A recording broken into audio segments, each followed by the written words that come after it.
দেশের টেলিকম খাতের বড় অনিয়ম হিসেবে ধরা হয় অবৈধ ভয়েস ওভার ইন্টারনেট প্রোটোকল বা ভিওআইপি ব্যবসা। টেলিযোগাযোগ নিয়ন্ত্রক সংস্থা বিটিআরসির তথ্য মতে দেশে প্রতিদিন আন্তর্জাতিক কল আসার পরিমাণ প্রায় 15 কোটি মিনিট। দৈনিক বৈধ পথে আসছে 10 কোটি মিনিটের কিছু বেশি, বাকিটা আসছে অবৈধ ভিওআইপির মাধ্যমে। সম্প্রতি অবৈধ এ ব্যবসায় জড়িয়ে যাওয়ার অভিযোগ উঠে সরকারি অপারেটর টেলিটকের বিরুদ্ধেও। দেশের 3 বেসরকারি মোবাইল অপারেটর গ্রামীণফোন, বাংলালিংক ও রবির 4 দফা অভিযোগের ভিত্তিতে টেলিটকে অভিযান চালায় বিটিআরসি। অভিযানে প্রায় 1,20,000 টেলিটক সিম বন্ধ করে নিয়ন্ত্রক সংস্থা। অবৈধ এ ব্যবসা বন্ধে একটি উচ্চ ক্ষমতা সম্পন্ন কারিগরি কমিটি গঠন করা হচ্ছে বলে জানিয়েছেন টেলিযোগাযোগ প্রতিমন্ত্রী।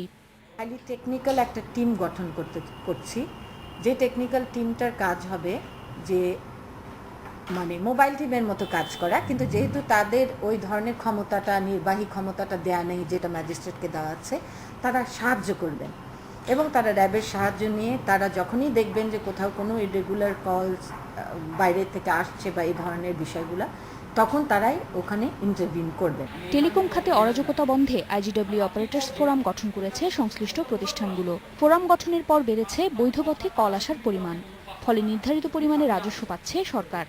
বিটিআরসির তথ্য মতে প্রায় 600 কোটি টাকা রাজস্ব বকেয়া রাখা সহ নানা অভিযোগে 7টি আইজিডব্লিউ প্রতিষ্ঠানের লাইসেন্স বাতিল এবং কার্যক্রম বন্ধ করেছে সরকার।